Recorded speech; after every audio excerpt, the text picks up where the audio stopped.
Lideramos el camino de la opinión pública y buscamos que la cultura del debate alcance consensos y soluciones a los problemas de nuestro país.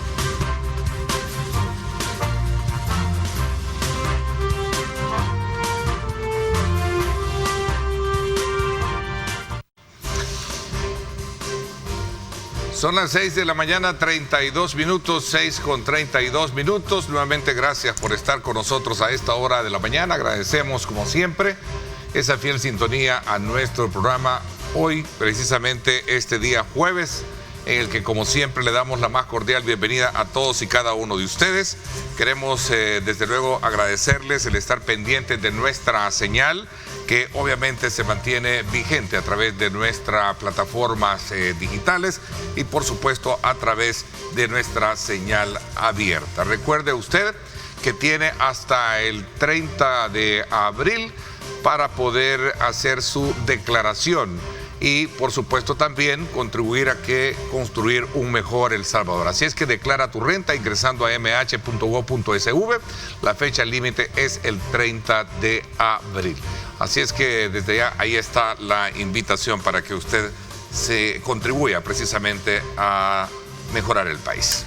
Esta mañana quiero dar la más cordial bienvenida a la diputada del partido FMLN, Anabel Belloso, a quien hemos invitado junto a Cayetano Cruz, concejal electo para San Salvador Este en las pasadas elecciones, y con quien vamos a hacer precisamente una lectura sobre cuál es el estado actual del ejercicio de las funciones que ellos tienen y poniendo también en perspectiva lo que viene por delante. Así es que bienvenidos, Anabel, gracias por acompañarnos. Muy buenos días, Ernesto, gracias por la invitación y un saludo especial también a toda la población que desde tempranas horas está pendiente de esta señal y ya en la mejor de las disposiciones de poder conversar. Un saludo también para Cayetano. Gracias, bienvenido, Cayetano. Bueno, mucho gusto y gracias, buenos días a todos los que sintonizan este prestigioso programa y pues para mí también es un placer estar acá compartiendo el escenario acá con Anabel. Bueno, antes de poder quizás abrir un poco la conversación con ustedes, me gustaría saber si ya les entregaron los credenciales a ustedes como concejales, que creo que era un punto que se está discutiendo mucho y llamando la atención en términos de preocuparse porque hasta la fecha ya deberían de tenerlo, ¿no?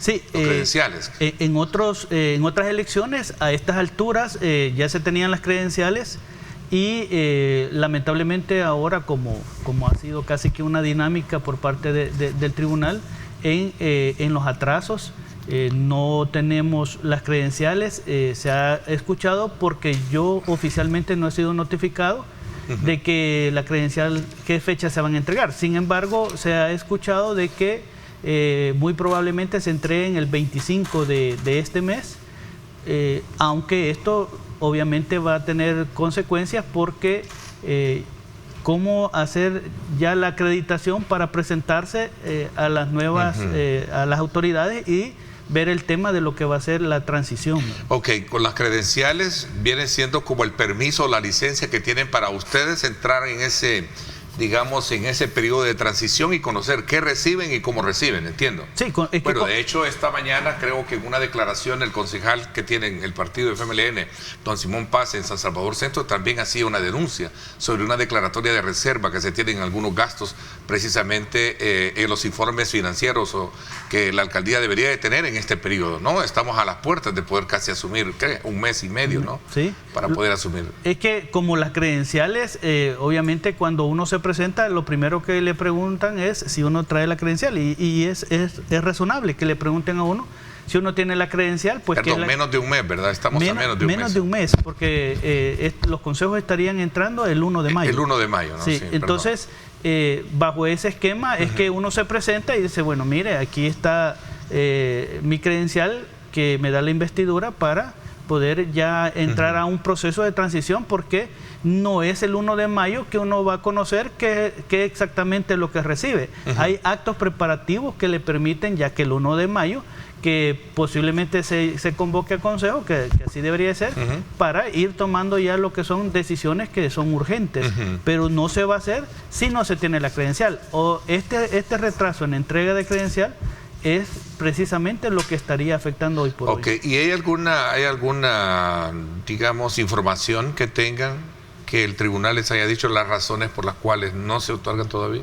No, hasta este momento no hemos tenido ninguna comunicación por parte del tribunal a donde nos diga, mire, hay un atraso y por estas razones no se ha podido entregar. O sea, hasta el momento no. Bueno, mientras unos entran, otros salen, Anabel. Digo, por el hecho de que están por concluir también el periodo y no hay, obviamente, resultados para poder continuar al frente de la Asamblea. Claro que sí, definitivamente así son los procesos cuando uno, al menos nosotros como FMLN, asumimos estos espacios como una misión, una tarea delegada por el partido, pero también por la población que en su determinado momento pues da los votos suficientes para poder representarles desde la Asamblea Legislativa. El soberano habló.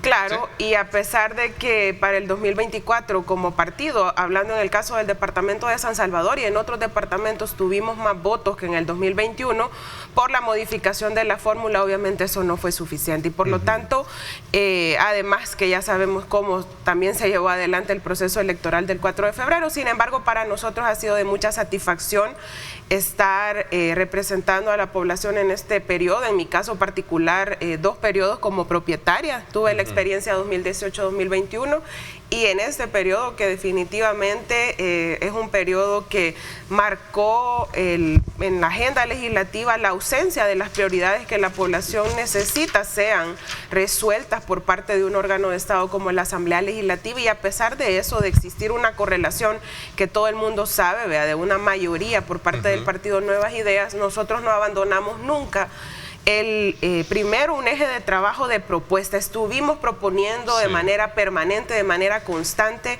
escuchando a los sectores, acompañando también a diferentes sectores de nuestra población con sus iniciativas. Sabemos que también estas pues fueron ignoradas, lastimosamente quizás con una intención de afectarnos a nosotros, pero al final a quien se le negó el derecho a que sus demandas fueran escuchadas, al menos, y debatidas en la Asamblea fue a la población. Así que al menos nosotros con eso estamos cerrando este periodo. No tengo el dato preciso ahorita, pero al menos sí serán alrededor de unas 50 iniciativas donde vimos tema económico, la canasta básica, la eliminación del IVA a la canasta básica, incrementar la canasta básica, regular los precios de los insumos agrícolas, normar el tema del trabajo doméstico. Que sabemos, ¿qué es eso? Es el portafolio de las ofertas que ustedes hicieron a manera de hacer, digamos, una recopilación cronológica de lo que realmente... Sí, y me podría pasar un programa, pero creo que es importante porque al menos nosotros como partido siempre hemos procurado rendir las cuentas del trabajo que realizamos. Y yo quiero ratificar, ¿verdad?, ahora con la población que ese compromiso no lo abandonamos, a pesar que la correlación sabíamos que numéricamente no daba para nosotros, pero sí promovimos siempre proponer y además también ejercer un rol contralor, ¿verdad?, ejercer una denuncia o vocería en aquellas cuestiones que nosotros identificábamos claramente que no eran a favor de la gente. Y lo digo porque en muchas ocasiones el cuestionamiento por parte de quien hoy tiene una mayoría y que va a tener nuevamente una mayoría el próximo periodo, que es Nuevas Ideas, era, ¿y ustedes qué proponen? Y miren, si propuestas hubieron múltiples, no solo del FMLN, ahí uno es responsable porque todos los partidos al final, en este caso, ejercieron esa función, unos con más compromiso que otros quizás, pero en este caso se negó ese debate. Y eso, lastimosamente, al final a quien afecta es a la población. Por lo tanto, lo digo, este periodo lastimosamente dejó de lado la discusión y debate de estos temas primordiales, pero habrá que ver cómo continúa esa dinámica. Yo no creo que vaya a cambiar mucho, sin embargo es la población obviamente la que va a tener que estar determinando. Y en términos generales, y voy a hacer esta pregunta así de manera quizás un poco abierta, ¿cuál es el estatus que tiene su partido una vez definido el escenario electoral de lo que estamos hablando? Es decir, ¿cuál es? ¿Cómo está? Bueno, en este caso estamos en un proceso que igual, digamos, como coincidencia, ¿verdad? Tenemos también un proceso interno para elección de dirección de partido, ¿verdad? A todo nivel. Y por lo tanto, estamos ahorita metidos de lleno en ese proceso. Ya en mayo se hace la convocatoria, en el mes de julio tendrá que ser el proceso de elecciones internas. Y obviamente nosotros hemos venido haciendo desde aquel momento en el que se identifica un retroceso en materia electoral, análisis y valoraciones y procurando dar los pasos necesarios, que obviamente todavía no han sido suficientes. Hay que seguir profundizando en eso y dando los virajes o cambios de timón necesarios para que la población identifique en el FMLN una alternativa que tiene vigencia. El FMLN nace en su momento no como un partido que participa en la lucha electoral. Luego de la firma de la paz nos incorporamos a esa forma de lucha y por lo tanto hoy vamos a estar representados en los consejos municipales y aunque no estemos en otros espacios, sabe la población que estamos ahí luchando desde la esfera social, somos militantes casi por naturaleza de otros espacios, ya sea en sindicatos, en organizaciones que tienen diferentes banderas de luchas. Y mientras la realidad del país, la realidad de la población siga atravesando dificultades como hoy por hoy, por ejemplo, miles que no tienen ni siquiera para comer, desempleo, desalojos, problemas con la tierra, ahí está la vigencia de nuestro partido. Ahí está el partido. Claro, siempre de manera responsable, procurando dar los pasos que sean necesarios. A nivel de consejo solamente, ¿no? Como exacto, la representación. En términos de representación. Sí. ¿Buscarán por ley un magistrado del Tribunal Supremo Electoral que por ley le compete? Es que por ley corresponde. Por ley corresponde, porque la legislación es clara en establecer que los 3 partidos políticos con más votación en la elección presidencial son los que tienen derecho a proponer para las ternas que van a la elección. ¿De mantenerse vigente esta ley? Digo porque se habla muchísimo de cosas que podrían venir en cuanto a una reforma. ¿Anabel Belloso estaría siendo la asignada para ocupar ese cargo? Mira, hay criterios y requisitos que si se mantienen, pues obviamente alguien que tiene una militancia orgánica no puede, por lo menos por ahorita. Habrá que ver, pero como hoy todo puede suceder, ¿verdad? Y por el momento no es un tema que hayamos puesto en la mesa. Entonces hay que separar y dejar claro que a lo mejor por ese rol, esta investidura no puede ser directamente o abiertamente ocupada. Exacto, pero habría que ver en el término de si se mantiene todo tal cual está, por el momento no se puede. Obviamente los partidos, así como lo hacemos a nivel de organismos electorales, pero ese es el deber ser, ¿no? Pero ahí en el tribunal sabemos que eso no es así. Lo que pasa es que por su origen y naturaleza todos sabemos cómo surge el Tribunal Supremo Electoral. O sea, al final... Es a propuesta del partido. Yo digo materialmente una vinculación orgánica y en mi caso, o sea, es más que evidente y obvio, ¿verdad? Entonces, una cosa es poder proponer perfiles de profesionales que cumplan con el requisito que la ley mandata, que es el derecho que nos asiste a los partidos políticos. En este momento, entonces no lo llena ese requisito. De experiencia y todo, puede ser que sí, porque además tengo mi experiencia previa en el tribunal. Sobre este tema, ¿no? Digo, porque eso es lo que se ha conocido, pero hay una realidad que creo, y está muy bien planteada, Anabel, el hecho de que realmente para ocupar ese cargo debe de tener el perfil debe tener ciertas cualidades que obviamente de idoneidad y otras cosas, ¿no? Pero que tienen que ver con la no, digamos, partidización de la que sabemos que sí tiene el es que, bueno, como esto surge allá cuando aquellos magistrados de la Sala de lo Constitucional emiten una resolución a donde prohíben prácticamente que las personas que estén afiliadas a un partido político puedan ostentar este tipo de cargos. Ahí fue a donde se sacó aquella resolución, a donde separaron al magistrado en aquel entonces del tribunal, Ulises Rivas. Entonces, cuando sale esa resolución es que a partir de eso comienzan también a que todo aquel funcionario que tuviera un vínculo partidario pues era separado. El mismo presidente en aquel entonces de la Corte Suprema, Salomón Padilla, quien en ese entonces era presidente de la Corte Suprema de Justicia, fue separado por los mismos magistrados por haber aceptado que tenía un vínculo con el FMLN. Sin embargo, a estas alturas, esos criterios todos sabemos que están, están cambiando, porque todo va a suceder conforme a qué le beneficia al Partido Nueva Idea. Se ha escuchado mucho también el cuestionamiento incluso de la presidenta de la Corte de Cuentas, que obviamente tiene un gran señalamiento porque ha sido afiliada, de filiación ha tenido partidaria. O sea, ha estado identificada claramente con el Partido Nueva Idea y hoy tiene la presidencia de la Corte de Cuentas, por poner el caso. Todo parecería de que lo único que hacen es decir, bueno, entonces lo que hacemos es me desafilio y ya puedo participar y ser propuesto en cualquier cargo de segundo grado.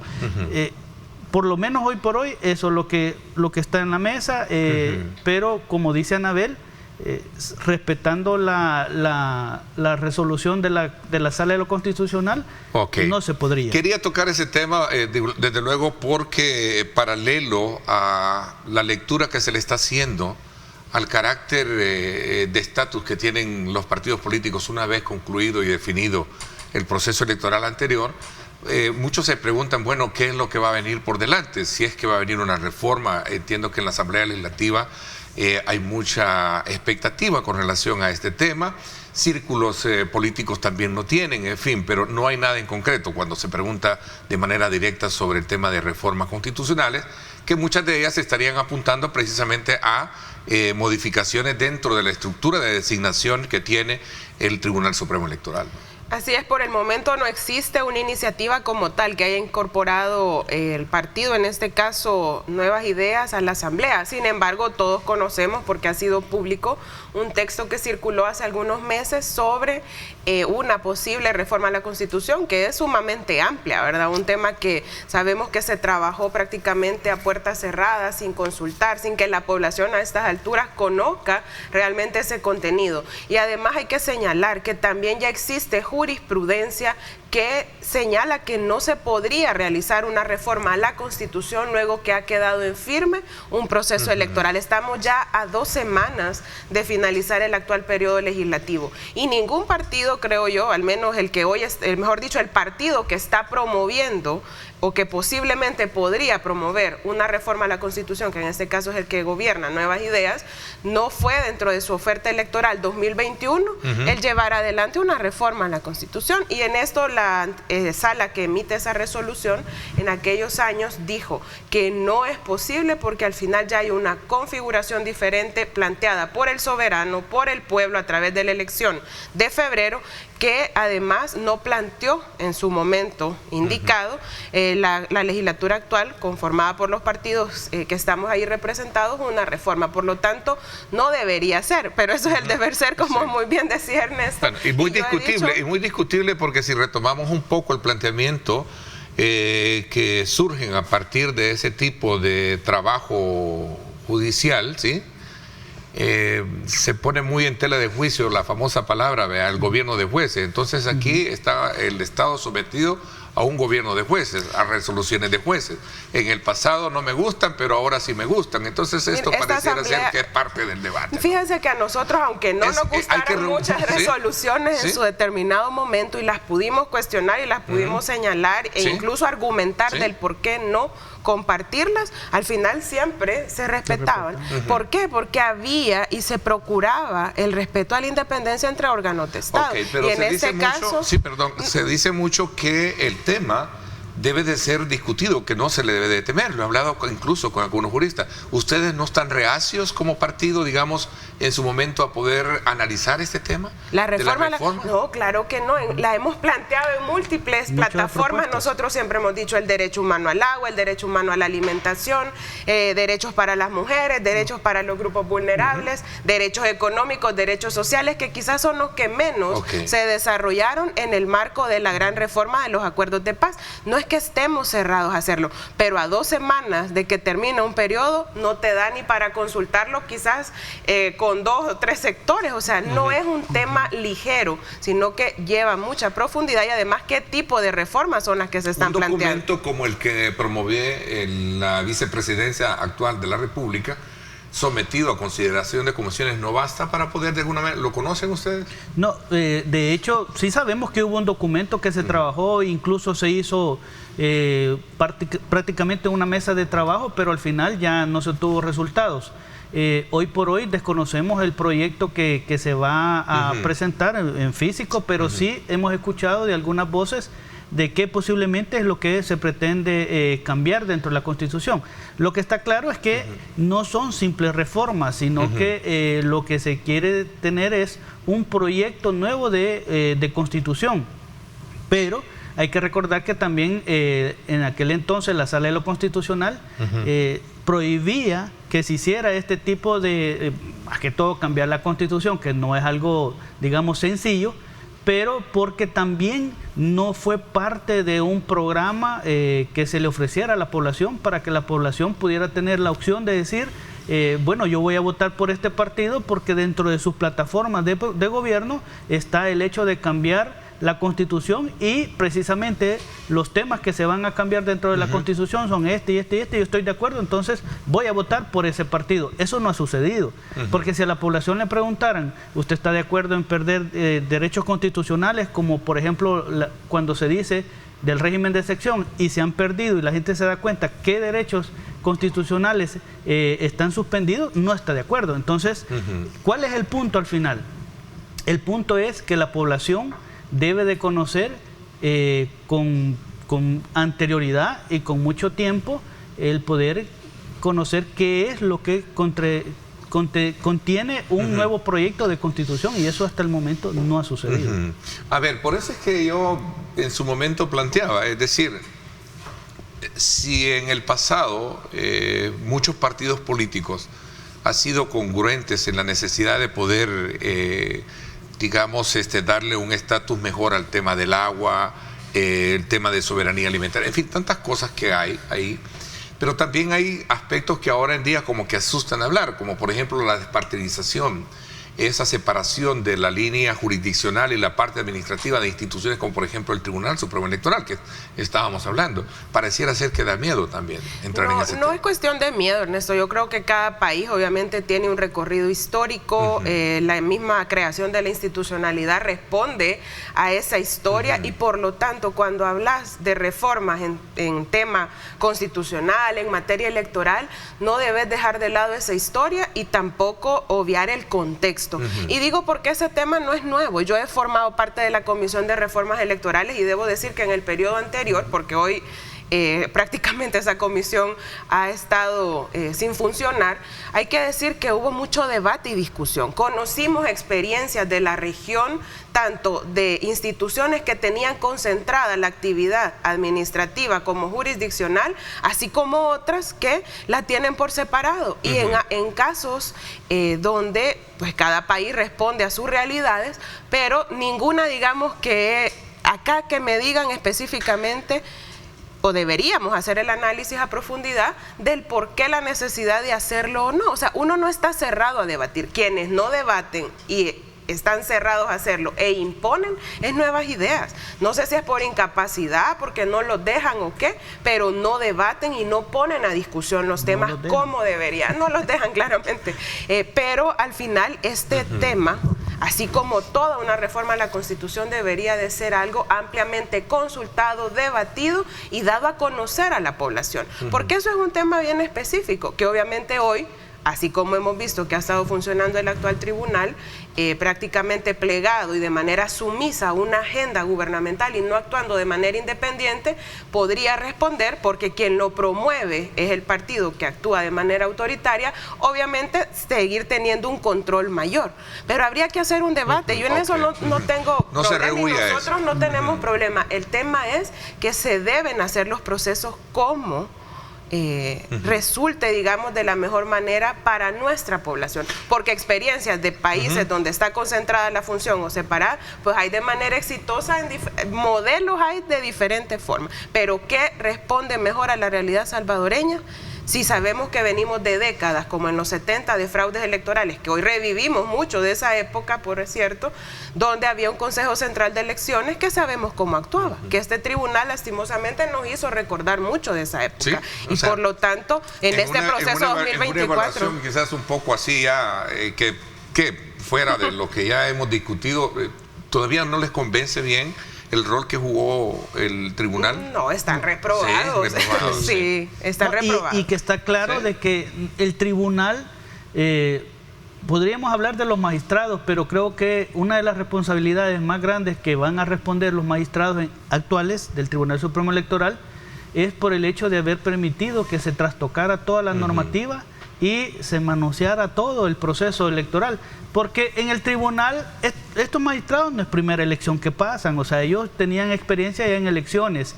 El personal muy bueno que tiene el tribunal, que hay unos que tienen experiencia de 15, 20 años, el problema fue que fueron apartados Y entonces aquella gente de experiencia que conocía de los procesos electorales para salir adelante fue apartada y fue puesta por gente de Casa Presidencial, de Nuevas Ideas, gente que no sabía nada de procesos electorales. Lo único que llegó fue a cumplir una misión y era garantizar que se hiciera un proceso irregular.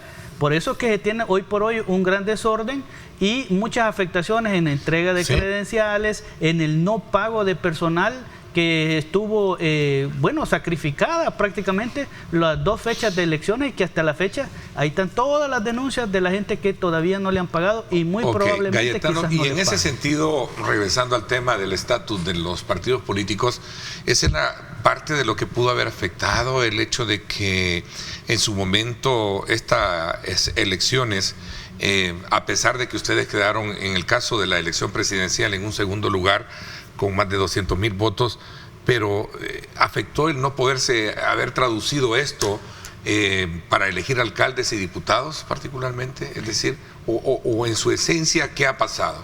¿Es una lección aprendida el resultado obtenido en las pasadas elecciones para su partido? Sí, desde luego, nosotros como partido político debemos de replantearnos y creo que tenemos la oportunidad en el sentido de que, como decía Anabel, nosotros vamos a una elección interna donde la militancia va a decidir y elegir quiénes serán las nuevas autoridades que van a conducir el partido.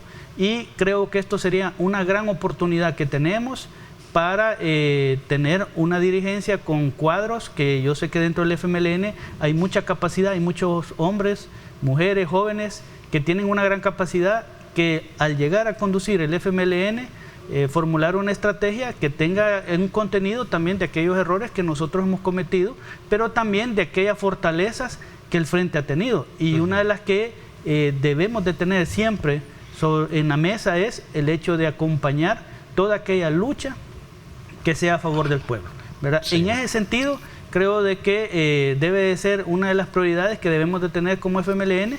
Sabemos de que también hemos participado en condiciones desiguales, a donde no tuvimos una deuda política a tiempo, a donde combatimos contra un, un partido político que tenía toda la institucionalidad de su lado y la ocupó, ¿verdad? Cuando antes pues sabíamos que eso no se hacía. A ver, Anabel, siempre en ese mismo sentido, ¿es una lección aprendida el resultado obtenido? Yo creo que todos los procesos llevan lecciones. Que no fue, si bien es cierto, hay 200,000, pero no hay diputados, no hay alcaldes. Claro, es que ya sabíamos también que la modificación de las reglas electorales llevaba la intención clara de prácticamente dejar fuera otras expresiones, otros partidos políticos.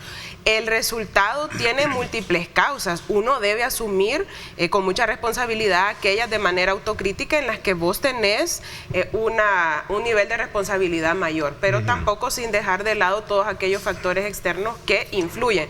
¿Qué está en nuestras manos? Tomar acción justamente en aquellas cosas en las que la población obviamente señala, cuestiona y que nos impidieron quizás obtener un mayor número de votos que permitiera romper la trampa del cambio de la fórmula, en este caso de asignación de escaños. En eso hemos procurado venir trabajando y quizás no fue suficiente, pero en la medida que la coherencia de tus acciones y tus palabras se vaya reflejando, obviamente, como lo dije hace rato, la vigencia de nuestra lucha, de nuestra organización, de nuestro proyecto está, así vamos a ir avanzando y acumulando. El haber obtenido concejales es una buena señal de que el partido esté vivo. Es una pregunta que quiero dejarla también en ese análisis cuando regresemos.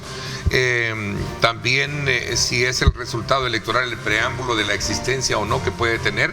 Y esta es una pregunta que no se les ha formulado a ustedes. Bueno, de hecho, ahí están 2 partidos que van por el camino a desaparecer, Cambio Democrático y creo Nuestro Tiempo, creo que también, ¿no?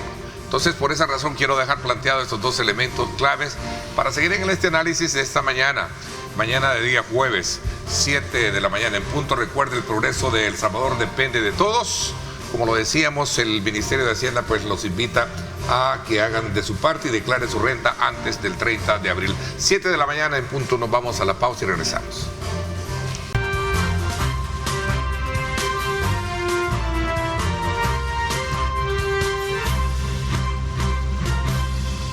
Así es un buen momento para poder disfrutar de Café Rico, el café perfecto a esta hora de la mañana. Anabel Belloso, diputada del FMLN, y Cayetano Cruz, concejal electo para San Salvador Este, nos acompañan esta mañana y estamos haciendo una lectura bastante genérica de cuál es el estatus actual del partido, poniendo en perspectiva lo que viene y algunos elementos de juicio que tienen que ver precisamente como la forma en la que se puede, digamos, desarrollar esta transición entre lo que han sido los gobiernos municipales y también el tema legislativo como tal. Y sobre todo también colocando a los partidos que no han salido tan beneficiados, en este caso el FMLN no tiene ningún alcalde, ¿verdad? Tiene concejales, no tiene diputado, en fin, yo les decía esta pregunta así de una manera, si es una lección aprendida, este resultado obtenido en el pasado, en las pasadas elecciones, y si esto es el preámbulo, digamos, de la existencia o no de su partido como tal. Bueno, yo quisiera agradecer también a todas las personas que en estas pasadas elecciones nos dieron su voto de confianza, y aunque obviamente por las razones que también exponía Anabel sobre por qué no tuvimos diputados en asamblea o diputadas en asamblea legislativa, claro, hay muchas razones y dentro de ellas fue porque también se orquestó un plan estratégico con el tal de dejar a diputados del FMLN fuera. Ahí recordaremos cómo se hizo la reducción de municipios, la reducción de diputados y por supuesto cómo se desarrolló el proceso. Sin embargo, como FMLN hemos logrado tener hasta el momento 11 concejales propietarios y 11 concejales suplentes a nivel nacional. Aparte de que en la elección presidencial también pues quedamos, podríamos decirlo, en segundo lugar como partido político. Por supuesto que hay que trabajar mucho y escuchar cuáles son los planteamientos también de la población, pero por supuesto el planteamiento interno de nuestra militancia, que es el rumbo que está pidiendo que el FMLN tenga, y dentro de eso por supuesto tendrá que verse que salga una nueva generación en el FMLN y adaptarla a las condiciones y a la realidad que hoy por hoy se exige. Sin embargo, nosotros no abandonamos nuestros principios, ¿verdad? Y valores que son los que determinan el por qué hoy por hoy estamos en el FMLN. Sabemos que la reducción también de los municipios ha tenido un costo para el FMLN. Tal es el caso, por ejemplo, en Panchimalco, el FMLN fue victorioso en Panchimalco, con más de 1000 votos. También lo que es en San Esteban Catarina, una muy buena gestión por parte de la actual alcaldesa y que posteriormente se convierte en regidora, que la misma población le dio el voto de confianza y ella en San Esteban Catarina salió victoriosa. Pero todo esto era un plan, precisamente mexicano, muy probablemente. Es decir, municipios convertidos en distritos fueron ganados, si lo vemos desde la lógica pasada. O sea, si ellos antes de entrar en vigencia la modificación. Si ellos no hubieran hecho este plan que lo tenían ya contemplado, hubiéramos obtenido? Nosotros hubiéramos obtenido por lo menos más de 20 alcaldes y 7 diputados. A ver, Cayetano, digamos en el caso muy en particular, el haber obtenido estos 11 concejales propietarios, ¿no? Sí. 11 suplentes. Y 11 suplentes. Ok, entonces esto de alguna manera viene como a ser la mejor carta para hablar de revitalizar territorialmente el partido. Sí, yo creo que hay dos cosas. Una es que al convertirse en candidatos por parte del FMLN, por supuesto que hay un reconocimiento dentro del partido del liderazgo de los candidatos y candidatas que participamos en estas elecciones recién pasadas. Pero también el haber podido entrar a los consejos municipales, muy a pesar de las desventajas que se tenían, también es un reconocimiento por parte de la población a estas personas que forman parte del FMLN y que por supuesto fueron candidatos y candidatas para estas elecciones. Tendría que haber un reconocimiento para que se conforme lo que va a ser la nueva conducción que debe de tener el FMLN. ¿Y cuál debe de ser esa conducción, Anabel? Entiendo que hay, como en todo partido político, movimientos al interior que buscan tener el control.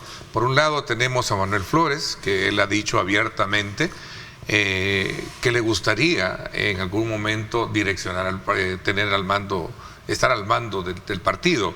Entiendo que hay otras corrientes por ahí que están queriendo ocupar, ¿verdad? Que están de alguna manera también bajo esa... Pero ¿quién debe de liderar?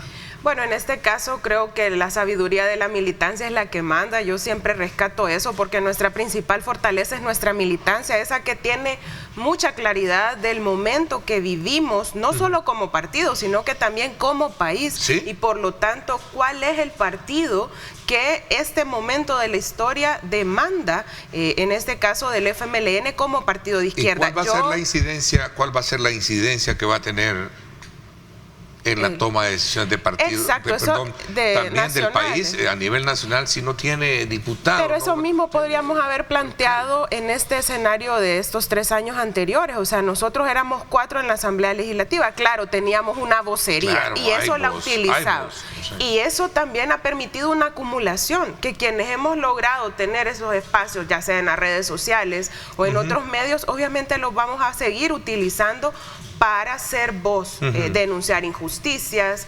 resaltar aquellas cosas que en este caso necesitan ser atendidas por parte de los tomadores de decisiones.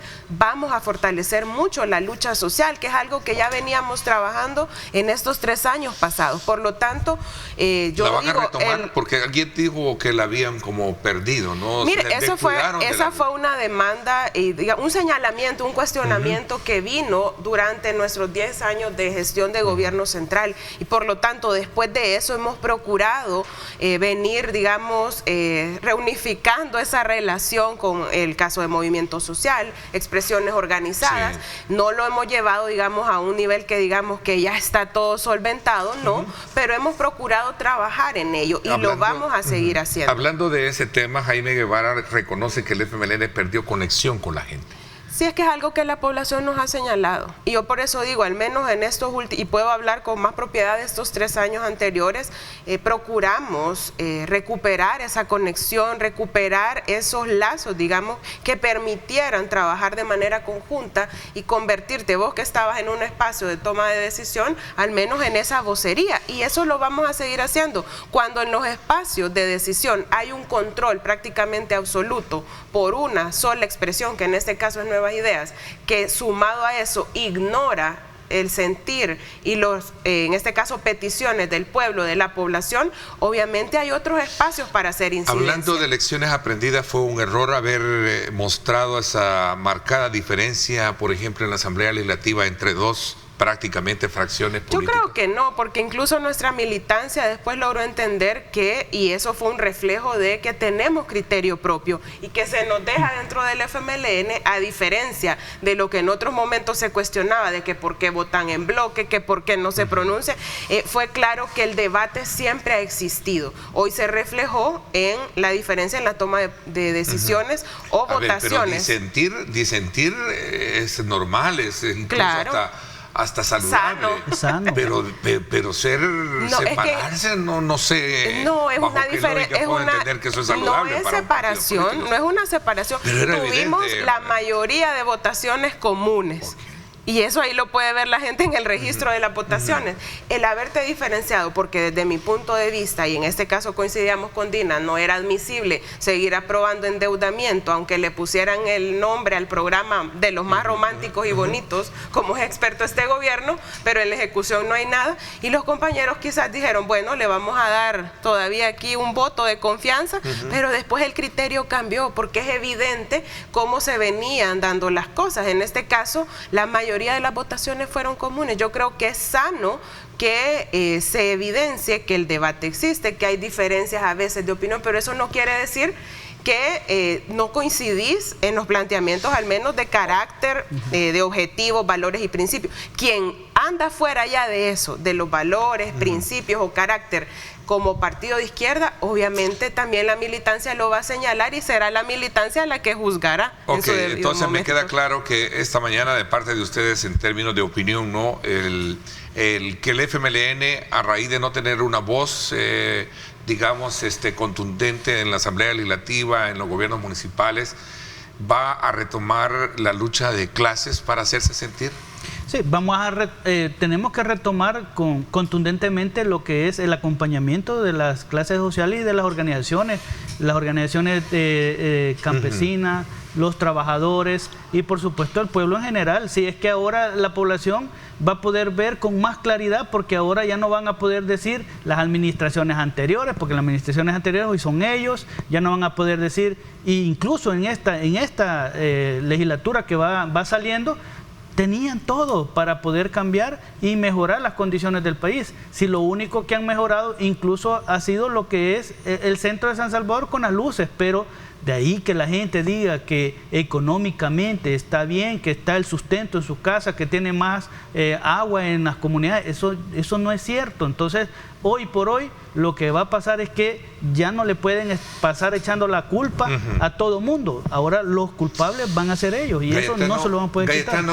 ¿Qué piensa de Manuel Flores al frente del partido? Bueno, Manuel Flores... Y ya le voy a preguntar porque entiendo que hay un movimiento que apoya a Lourdes Argueta, ¿ese? No, nosotros todavía, nosotros no hemos escuchado... Lo he escuchado decir, ¿no? Sí, estoy tratando la manera también de ser un poco responsable. Sí, Manuel sí lo ha dicho abiertamente, pero hay otro movimiento por ahí, ¿no? Bueno, yo creo que Manuel tiene, digamos, como militante también tiene su derecho a participar dentro de las elecciones internas del partido y por supuesto a cualquier cargo de que esté en esta contienda que viene. Él lo ha dicho públicamente que va a participar para ser el secretario general.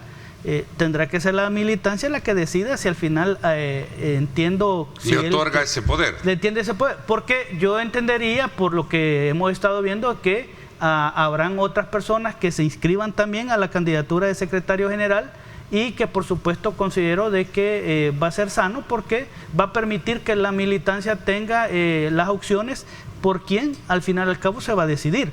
Pero más allá de todo, creo que será un ejercicio muy importante a donde la militancia decida quién va a ser la cabeza de conducción del FMLN.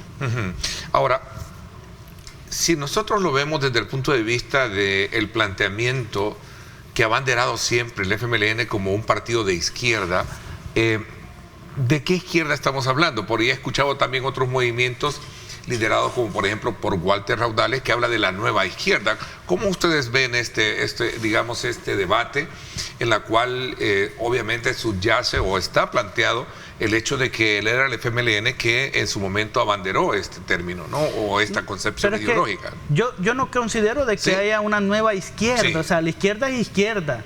Y deberá ser la izquierda. Lo que debe de tener es un planteamiento programático que la identifique la población como izquierda, una izquierda que está defendiendo los derechos de la población, los derechos de los trabajadores, que se mete a hacer propuestas. Esa es la izquierda, pero decir una nueva izquierda quizás querrán referirse al tema de que sea una nueva izquierda con nuevos rostros.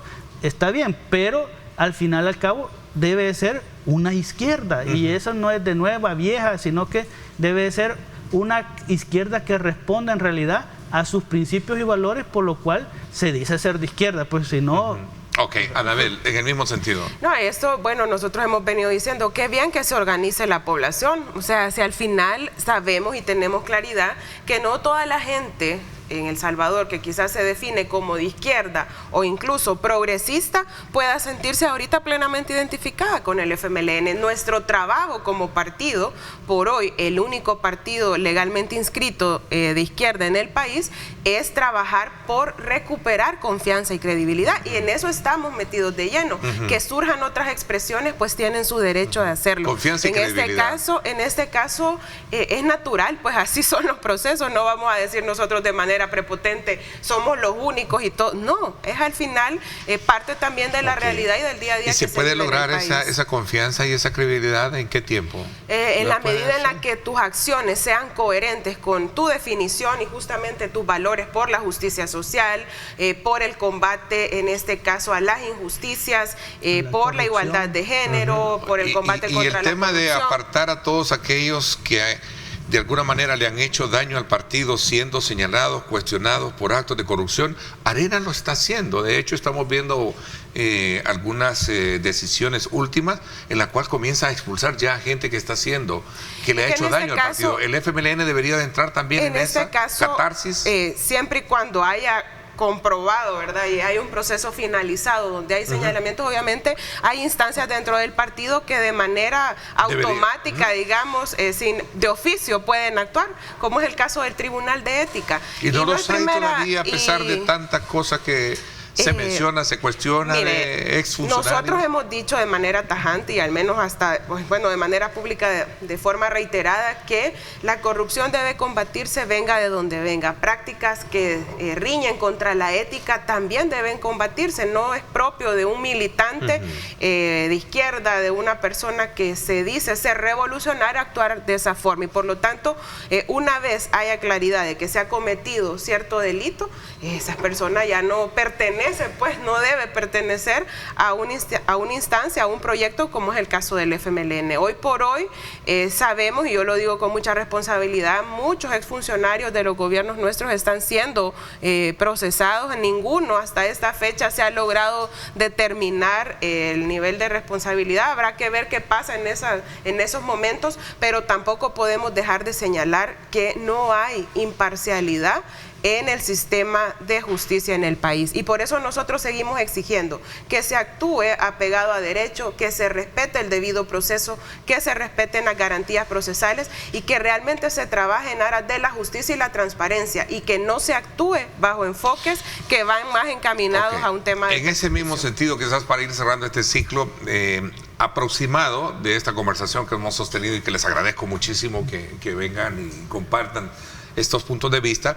En ese mismo sentido, Cayetano, claro, una autodepuración es importante para un partido si quiere hablar de renovación, si quiere hablar de lo que decía Anabel, de recobrar esa confianza, esa credibilidad en la población. Arena lo está haciendo. Sí, no, pero yo creo que lo más que nosotros como partido debemos de dar son señales claras de cuál es el rumbo que nosotros queremos como FMLN.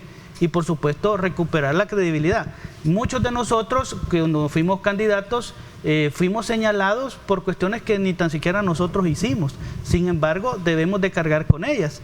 Pero es aquí a donde nosotros queremos plantear un nuevo FMLN que tenga a la base recuperar la credibilidad con la población. Esa la vamos a recuperar siempre y cuando, como dice Anabel, nos vea la gente con un discurso que sea coherente, que el discurso en realidad tenga mucho que ver con nuestra forma de actuar.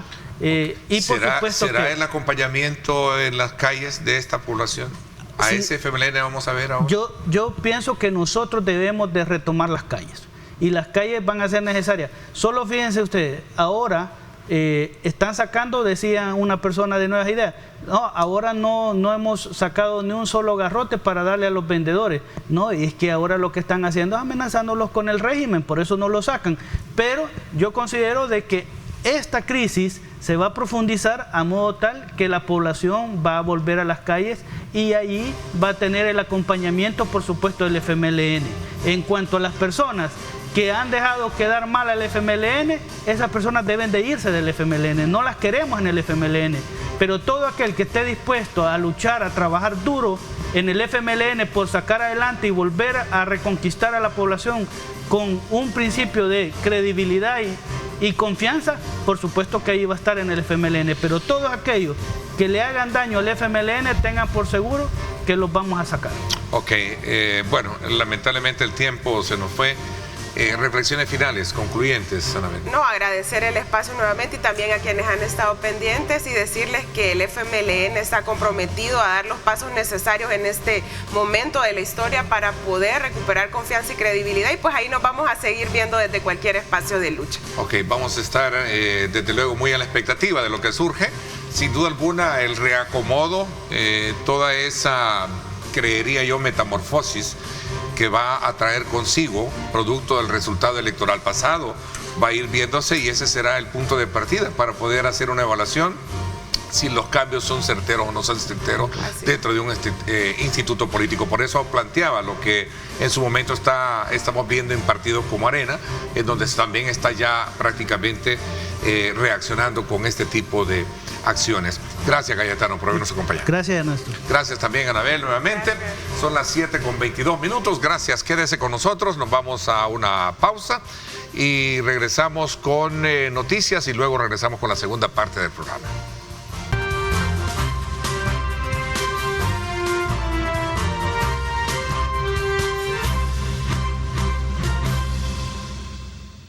Bueno, gracias Luis Ernesto Mendoza por mantenernos vigentes con la información a esta hora de la mañana cuando son las 7:28. Quiero darle la más cordial bienvenida al director de Protección Civil, Luis Alonso Amaya, con quien esta mañana vamos a hablar precisamente sobre los preparativos de cara a lo que viene siendo ya estar a las puertas del invierno para este año y por supuesto todos los trabajos preventivos y de mitigación que se tienen que hacer para prevenir cualquier tipo de situación que se presente. Anoche, por ejemplo, tuvimos así de manera muy esporádica un sistema de lluvias, especialmente aquí en el área paracentral. Hay un sistema de vaguada que viéndola pues representa lo que podríamos decir en las próximas horas vamos a tener un poquito de lluvia. Así es que, pero bueno, el experto es él y hoy quiero darle la más cordial bienvenida. Gracias por acompañarnos. Al contrario, muchas gracias, Ernesto. Gracias por la invitación y gracias siempre por la oportunidad de poder informar a la población sobre cuáles son las condiciones, cuál es la perspectiva, cómo estamos ahora mismo platicándonos, hablando, digamos, de manera coordinada, articulada con la Dirección de Observatorio de Amenazas del Ministerio de Medio Ambiente, que pues es nuestra principal fuente de información científica relativa a temas tanto geológicos como hidrometeorológicos, ¿verdad? Bueno, ¿qué es lo que tenemos hoy en día? Hacía mención de que el sistema satelital nos indica que tenemos alguna especie de lluvia esporádica y la vamos a tener para las próximas horas, definitivamente, sí, definitivamente vamos a tener, de acuerdo a la última información que nos ha trasladado la Dirección de Observatorio de Amenazas del Ministerio de Medio Ambiente, lo que esperamos es tener algunas tormentas aisladas que podrían ser, digamos, como algunos fenómenos extremos, como así lo está denominando la OMM y todos los especialistas en la temática de hidrometeorología, ¿verdad? Es decir, poca lluvia, pero fenómenos extremos cuando se presentan. Exactamente. O sea, lluvia fuerte. Corta duración, pero muy fuerte, ¿verdad? ¿Es para ocuparse? Definitivamente, definitivamente, y de hecho ya nosotros hemos todos los ajustes necesarios en roles de turnos, ahora mismo digamos que la situación no es tan crítica como para poner una especie de alerta pero sí creo que es importante hacer un par de recomendaciones en la población. Han pasado desde noviembre, que tuvimos la última tormenta de consideración, han pasado básicamente 5 meses, ¿verdad? Entonces los canales están saturados de hojas, de basura, hay que limpiarlo. De hecho, justamente por eso nosotros nos hemos adelantado ya con el plan de mitigación. El invierno formalmente aún no está llegando al país, ¿verdad? No quisiéramos aventurarnos a decir que ya estamos entrando en la época, ni siquiera en la época de transición. Más bien estamos en la época de transición entre el niño y probablemente un fenómeno neutro que no es ni niño ni niña, pero sí creo que es importante que empecemos a considerar algunas acciones, ¿verdad? Ok, veamos un poquito la imagen satelital. La teníamos producción, me decían que teníamos por ahí las condiciones. Sí, este es en tiempo real de lo que tenemos hoy en día. ¿De esto estamos hablando, director? Efectivamente. De hecho, ayer tuvimos lluvias. Ahí está. Sí, se registraron algunas lluvias en Chalatenango, Santa Ana, específicamente en el norte de esos departamentos. Tuvimos lluvias también en San Miguel, Morazán. Se desplazaron un poco al suroeste, por eso es que alcanzamos a ver algunas lluvias, digamos, en la parte media de Santa Ana, un poco en la parte norte de Aguachapán. Básicamente ya no fue mucho, pero digamos que esa va a ser la dinámica en estos días, ¿verdad? Lluvias que empiezan por la parte norte, se desplazan hacia el suroeste y eso pues obviamente nos va a dejar algunos cúmulos de agua en algunas zonas específicas. Hay que recordar que En el caso de las primeras tormentas casi siempre se concentran en las zonas montañosas, en la zona alta, ¿verdad? Del país. Ojo para todos aquellos pues que ahora mismo tienen sus canales, como le decía yo, hay que limpiarlos, hay que ocuparse de que los drenajes estén limpios a fin de no tener incidencias críticas, ¿verdad? Ok, hablemos entonces de un plan, ¿sí? Se tiene un plan de mitigación por riesgo de lluvia. ¿De qué vamos a hablar si sabemos que todos los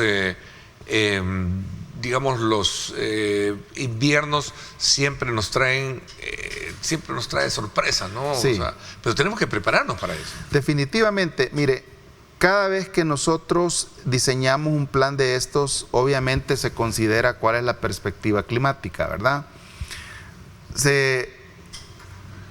Pienso yo que para algunos de tener un plan año con año podría decirse es lo mismo, en algunos casos hasta he escuchado que dicen no, pues siempre lo mismo. El punto es que hay algunos escenarios que son constantes en cada época invernal, algunos escenarios de riesgos que son constantes, como por ejemplo inundaciones urbanas. Ya sabemos que San Salvador ha perdido la capacidad hidráulica desde hace muchos años, ¿verdad? El sistema de drenajes, más que hablar de San Salvador, hablar de toda la zona metropolitana, incluso de las cabeceras departamentales, ¿verdad? Se ha perdido la capacidad hidráulica. En función de eso, una de las tareas que ahora mismo el plan de mitigación, el Plan Nacional de Mitigación, está ejecutando es justamente limpiar desagües, limpiar tragantes, limpiar quebradas, porque hay que recordar que si bien es cierto, algunas quebradas son quebradas de invierno. ¿Qué significa esto? Que en verano se reduce drásticamente el caudal, la humedad es suficiente como para que crezca maleza en las riberas. Eso mismo hace que cuando vengan las primeras tormentas y las primeras crecidas, toda esa maleza sea arrancada o arrastrada y pueda generar taponamientos que consecuentemente van a generar inundaciones específicamente en la zona baja, en las zonas bajas o en las cuencas bajas de todas estas quebradas. En ese sentido, una de las tareas que ahora mismo estamos ejecutando es esa. Otra tiene que ver también con la limpieza, como dije, de algunos diques, quebradas de invierno, limpieza de tragantes. El plan como tal se está ejecutando ya a fin de que vamos a empezar a tener algunas tormentas, no necesariamente, insisto, no necesariamente tienen que ver ya con la entrada del invierno. El día de mañana la Dirección de Observatorio de Amenazas va, digamos, presentar cuál es la perspectiva climática, qué es lo que nos espera en las próximas semanas, el próximo mes, cuándo formalmente deberíamos tener ya la entrada, la entrada de la época invernal. Entonces, mientras eso sucede, queremos adelantarnos y hemos empezado estos trabajos. Nos hemos centrado, le cuento, en el área metropolitana y en las cabeceras departamentales, ahora mismo. A ver, este tipo de plan comprende, ya bien usted lo describe, tareas que busquen minimizar el impacto, pero también tenemos otros en esta transición, tareas como por ejemplo el tema de incendios. Veía que había un incendio, ¿verdad? Hemos tenido una epidemia. A raíz, sí, una epidemia, sí, es como una especie de epidemia, pero el producto también de estas altas temperaturas, ¿no? Producto de las altas temperaturas, y hay algo bien curioso, y la verdad que este es un tema, diría yo, hasta cultural, ¿verdad?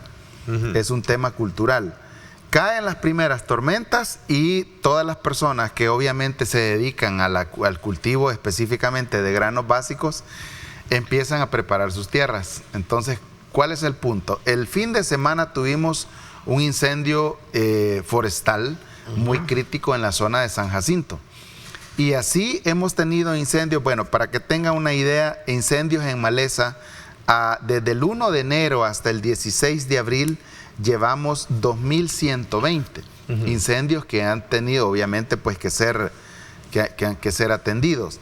Incendios forestales ahí diría yo que, como dicen en buen castellano o en términos coloquiales, nos ha salido un poco barato, porque el año pasado teníamos 188 y ahora tenemos 133, específicamente un 30% menos.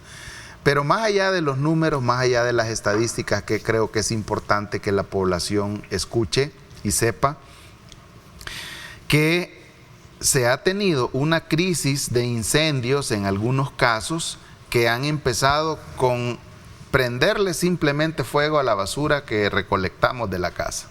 Al menos en la zona rural, esa ha sido una de las causales. De quema de maleza o de quema de basura pasó a ser un incendio en maleza, de maleza pasó a ser forestal, y le cuento que, por ejemplo, el fin de semana tuvimos en la zona de Colón, al final de un cantón que se llama El Capulín, en una colonia denominada como La Esperanza, al final de esa colonia tuvimos un incendio que básicamente se metió a los terrenos ya de muchas familias. Entonces, eso es lo que al final a nosotros nos preocupa, y por eso hemos venido insistiendo en que no se le prenda fuego a la basura que usualmente se recolecta día con día después de la limpieza que se hace, sobre todo en la zona rural. Esos incendios, Ernesto, terminan siendo incendios de interfaz, porque empezaron siendo de maleza, empezaron siendo forestales y al final terminaron siendo incendios estructurales cuando ya agarra fuego la vivienda, ¿verdad? Sí, pero ese es producto también de dos factores. Mano de obra, mano del hombre. Sí, definitivamente. ¿verdad? Y obviamente las altas temperaturas, han deshidratado o han tenido extremadamente deshidratado el campo, el terreno, sí. Y eso pues indudablemente hace que el momento de ignición sea mucho más fácil, ¿verdad? Sea mucho más factible. Ok, voy a hacer una pausa, me la están solicitando, 7:39. Regresemos y hablamos entonces también de este otro tema que tiene que ver precisamente con todos aquellos aspectos elementales de coordinación que se tienen con las instituciones. Por supuesto. Vamos a hablar de esto cuando regresemos, 7:40 minutos. Gracias por estar con nosotros.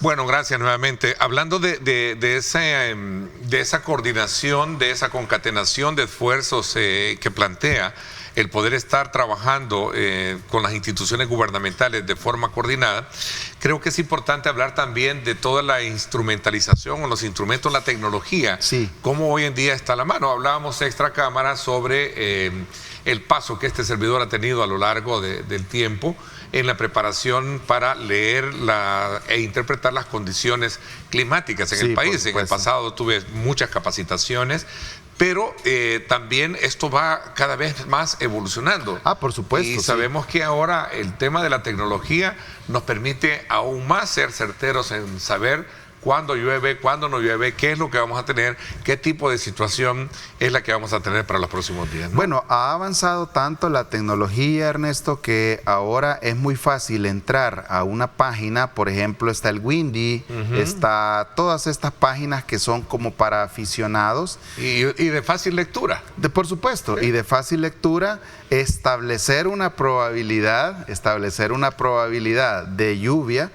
Y obviamente pero eso ya ocurre más para los técnicos, para los especialistas, cuando se trata de ver condiciones de temperatura, sí. Condiciones de conjunción de sistemas atmosféricos, definitivamente. Ya es otro rollo, de la cual obviamente no tuvimos en su momento la preparación. Ahí, digamos, hay entre 1 y 4 intenciones, diríamos.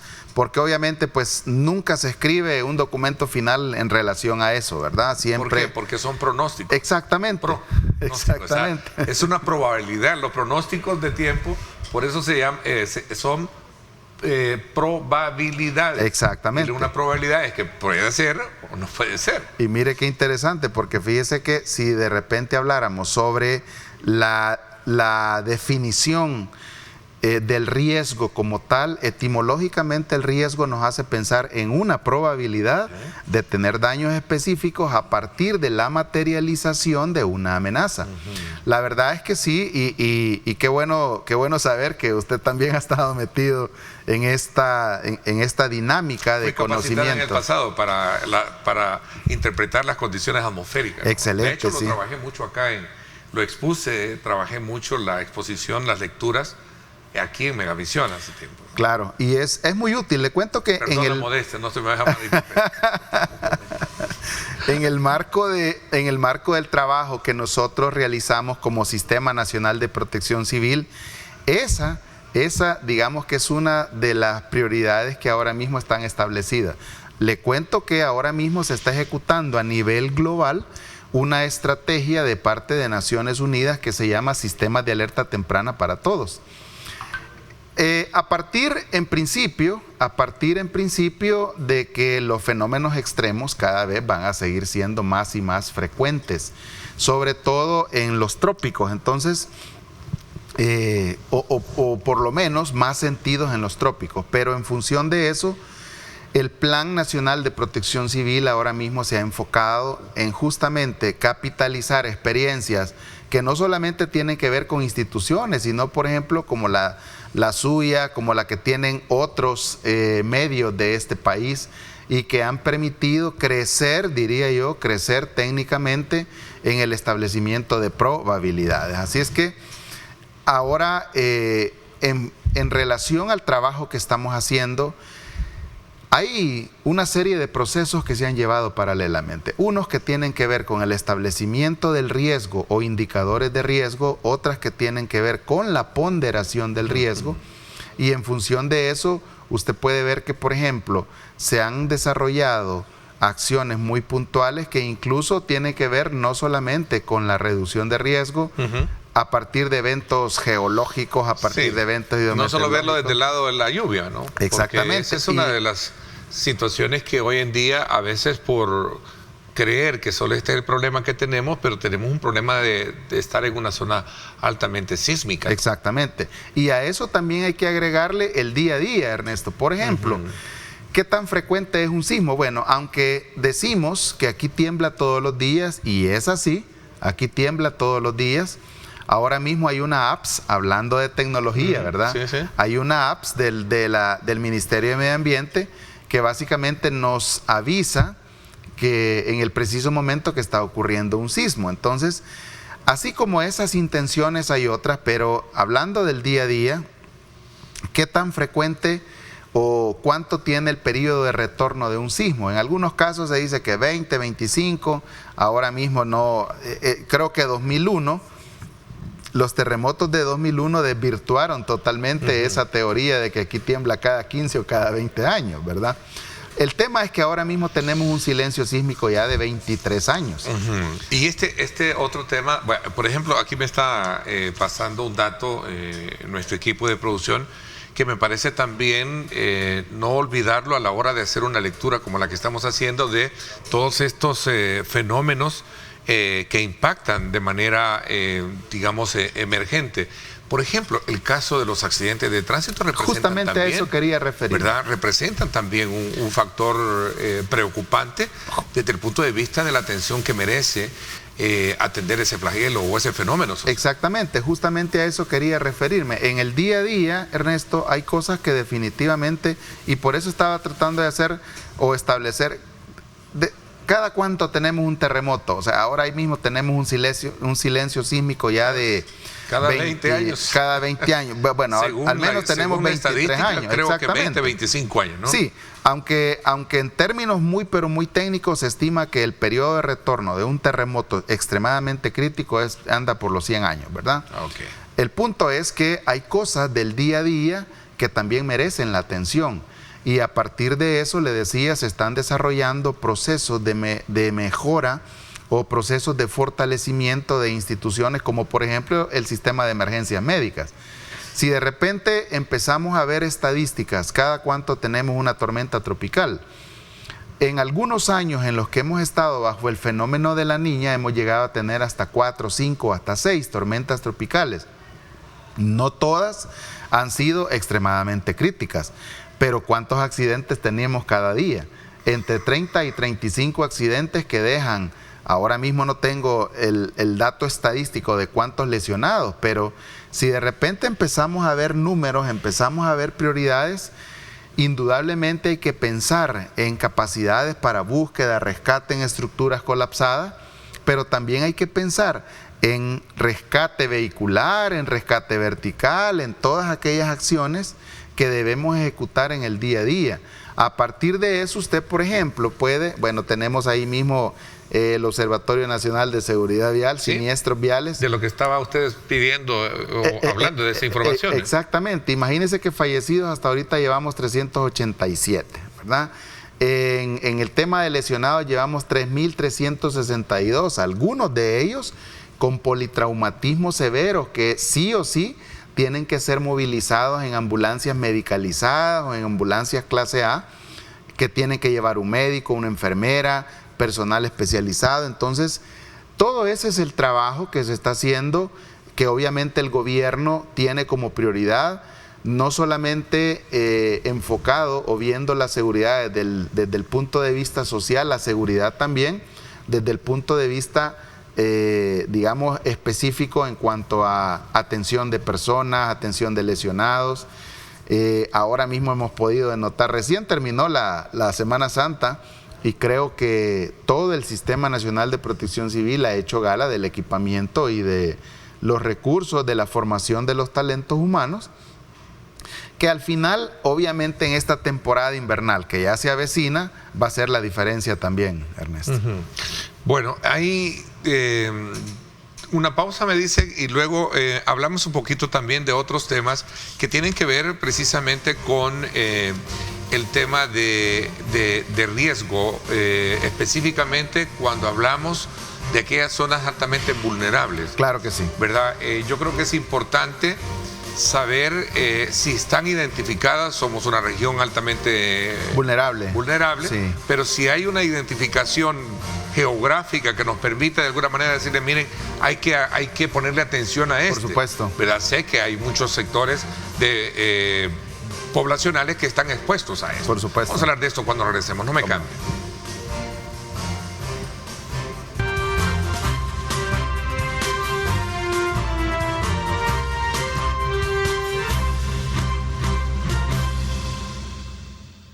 Bueno, gracias nuevamente por estar con nosotros. Vamos a aprovechar estos minutos para hablar precisamente de la identificación o localización que tienen todas aquellas zonas que representan un riesgo para la población.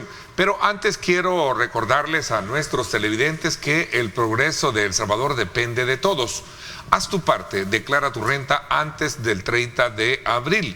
Ingresa a mh.gov.sv desde cualquier dispositivo. Te invita el Ministerio de Hacienda, Gobierno de El Salvador. Decía de que al identificar estas áreas también nos conlleva a conocer que a veces también, no sé si la imprudencia, la irresponsabilidad nos hace cometer este tipo de errores. Por ejemplo, conocimos reciente de unas personas que quedaron atrapadas en un ascensor, en un sector acá del sur de la capital, ¿no? Efectivamente, sucedió en un parque santo de la ciudad capital, específicamente al sur de la capital.